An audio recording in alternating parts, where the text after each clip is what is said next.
everyone, AFC Finland's back in Wiltshire. We've come to a lovely British countryside pub in Bradford upon Avon, who we're seeing today. Got my third coffee of the day already.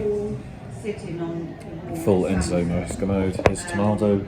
He's chosen wisely with the branch in. But yeah, we went past this ground once when we were on the way back from either Trowbridge or Highworth. Thought it looked very nice and we had a free day, decided to come here. Look a nice club, very prominent on social media, so hopefully a good day. Tomato, how have you been? We had a double bill last week, just this one today, but it's going to be good fun. He's got his customary hot chocolate. Having full English, let's eat. On the far side. Here we are, got a grub. Let's eat. Oh, lovely old-fashioned British town, quaint, nice and calm. Good place to walk around. So here we are, inside the brick wall, Bradford Town. Tom, it didn't take long to get to Yorkshire, did it? There we go. Sidmouth. Oh, that's to the clubhouse we go. Lovely sunny day. Oh, that's lovely. Look at that. The whole stage. This is well lovely, folks. Right, Tom? He's back in tough pace mode. Mason Colgate. I'm on the fucking few night shifts and I'm absolutely hanging out my arse. He's that much of a lightweight that he's not even drunk anything and he's hungover. Dear me. I think this style is something a lot of non-league clubs could do. Sort of different style of painted seat, but these are a lot more difficult to fade. I think that's a good idea. That's Newcastle's walkout anthem plays for some reason.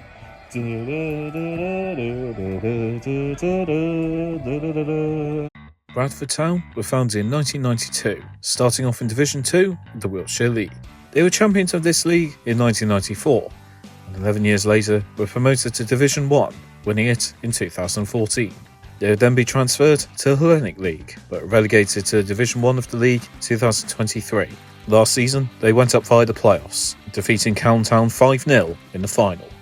Overall, they've won one Western League Division 1 title, one Les Phillips Cup, and one Wiltshire Division 2 title. So there's our hosts, Bradford Town.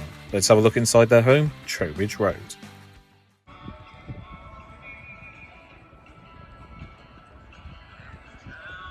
They've got Edgar Davids as the ref. He's got goggles. That's real acid, so I want to see goggles, people!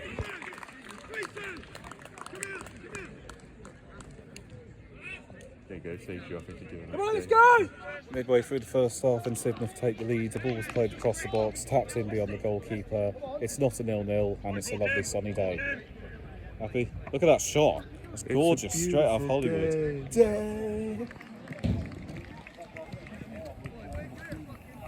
The half-time here and the 1-0 lead is retained, but seconds before the half-time whistle, Bradford upon Avon had a shot. It bounced off the bar, didn't quite cross the line. And they'll feel very frustrated they've wasted that, but honours even otherwise pretty much. I think but hopefully there's more action to come in the second half. We're going to move, enjoy this sun whilst it lasts, I guess. Half time 1-0, right? Yeah. Look at the sun setting, it's gorgeous. Okay, second half. Yeah. Oh, it doesn't look as good as it did on my camera though. Why the fuck are they doing Ring of Roses? Oh, they can be gay, but just don't. The goalkeeper's if they're going to float it, the goalkeeper's going to come and catch it. You what? You can't catch it, it's in the opposition box.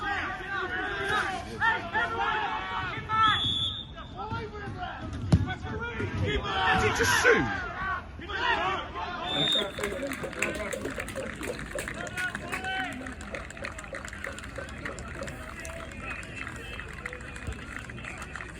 Full time here in Wiltshire and the score does remain 1-0. It's the classic 0-0 with a goal, a very dull game.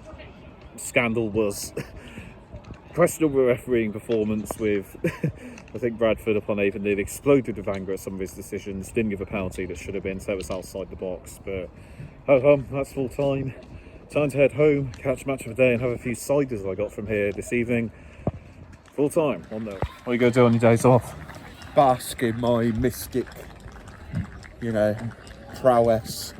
Get a few sambucas in. That was the worst game I've ever been to. Yeah, that sucked. So that was Bradford upon Avon. Just got home. It was a nice day. Nice little town in Wiltshire. It's definitely a sort of good place to see ancient British architecture and things like that. Ooh, I'm quite tired now. I've got start of the weekend. Me and my old man are off to Bristol tomorrow. We're going to go and see a band called Mama, who I saw when I was in Portugal earlier this year. Very liked. It's time to relax now. That's for a day and a bit. Since we're in a county that loves its cider, I got myself a few ciders to enjoy tonight, and we'll watch Match of the Day later. And to enjoy the rest of the ciders then. Go wrap the mango. But yeah, 2 weeks in a row, 3 games. It's been really good fun. Thank you to Arda for joining me. It's time to rate the experience.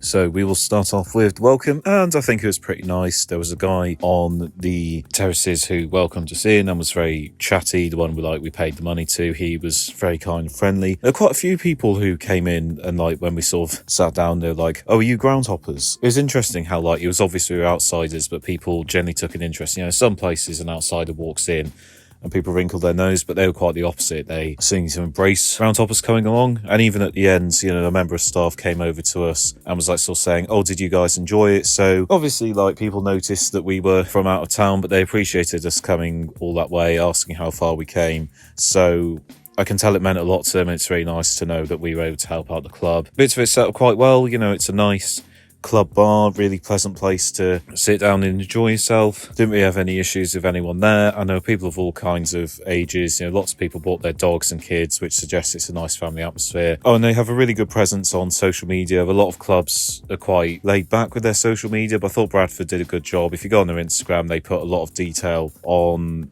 social media about their games. There's a lot of good content, like interviewing players and stuff, really high quality, not just basic cookie cutter. We have a game this time. There's a lot of effort put into their social media content, which was meant to stand out from the crowd. So I'll give the welcome a 9 out of 10. Food and drink, it started off well, a good club bar and quite cheap drinks.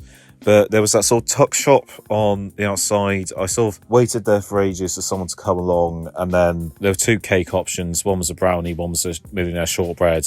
So can I have the millionaire shortbread? We're out of that.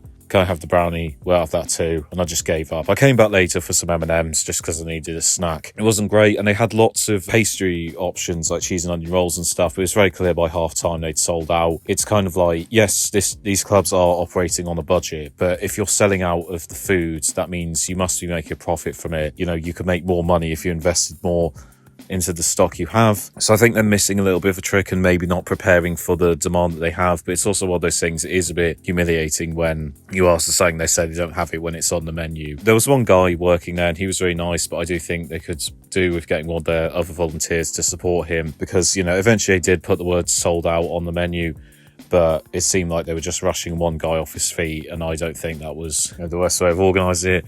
But yeah, it's a good club bar. I'll go into issues of that in the stadium rating, but they at least have a lot of options for food and drink. There were lots of different sweets and rolls, but I think the imagination was there, maybe just not the end product. So maybe just need to stock up a bit more, or look at the amount of people they estimate to come to a game and make sure they're stocked up for that, because I think it will make the club profit more. So I'll probably give the food and drink a 4 out of 10. Stadium, it's a strange one. I like where it's positioned, just on the side of the road, and the way it sort of dips down. It does separate well from the outside world, but the bits outside world you can see, like the houses, I don't know, give it sort of a bit of a charm. The thing is, the actual position of the pitch, I think, is maybe a bit questionable, because you have to walk a long way to get to the bar, and then there's just a big field next to it. I think they're kind of missing a bit of a trick. I think the pitch should be further down, or maybe in the middle of the campus, just so there's not a lot of negative space, and it's also right next to the bar, because it was a bit of a maze to get to the right place, and I felt that was a bit unnecessary. And you had to go past the bowls club. Maybe it wasn't organised greatest. I think it's set up well in terms of you got places you can go under some covered terracing. You got one behind the goal. You got one to the side of the ground. But I do think they could do with something on the opposite side, just a mini stand, because where we were in the second half, if you wanted to sit down, you would have the sun in your eyes. If it was setting, some people might want to sit down opposite the sun and watch the game. I thought they were really smart with the types of seat they had. Ones that wouldn't fade and wouldn't corrode. They looked a lot better than a lot of non-league ground seats I've seen at this level. So built to last and taken good care of. I respect that. It's all the bare minimum of where you can stand and watch a game. But I think in terms of aesthetics, a lot of the ground is a little bit of a mess. But it's decently kept. It wasn't too dirty. I just think there's a lot of negative space that the club wasn't using right. I think could maybe attract more people to sit down and maybe more spots they could get sponsors in. So I think there's a bit of work to be done for the ground. I'll probably give it a 4 out of 10. And finally, value for money. I think £8 for a very small ground is probably a bit more than I pay. I think a £5 would have been fair. A lot of the rolls that they sold were like £3. I think it's a tiny bit too much. But in terms of lots of other things, you know, pin badge is £3. It's only like £1.50 for a Coke, which is pretty good value. So a lot of areas there not ripping you off. Just one or two things I think cost a bit more than they should.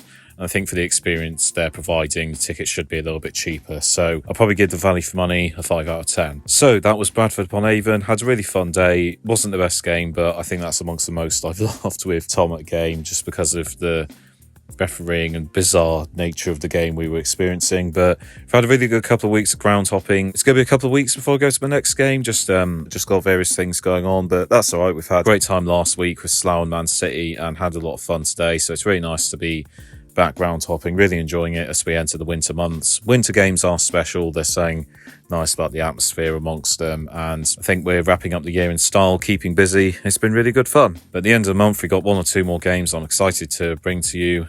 Stay tuned. Hopefully be able to get a couple more history videos out to you soon. In the meantime, thank you all for watching. See you next time, and stick with us as we go ground to ground. AFC Finners out.